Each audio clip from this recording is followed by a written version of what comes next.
So what I've got in my hand is a 2 litre an hour pressure compensating Antelco Pinch Drip.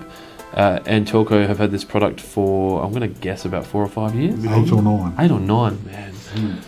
Talk to me about this dripper. Okay, sonically welded together, so you cannot pull it apart. And there is a rubber diaphragm inside that. If you want to see how it operates, go to our web page and look at the pinch drip video, and shows you the inner workings of it. That's a red, so it's 2 litre an hour, black 4 litre an hour, green 8 litre an hour. Self-piercing barb, so you can push it in easily. It's quite good on your fingers, so if you've only got a few to do, which makes them good for the home gardener, can push that in all without any tool. And 4mm tube fits on that end. So you can run that out to your plant. So you can run that out to the plant.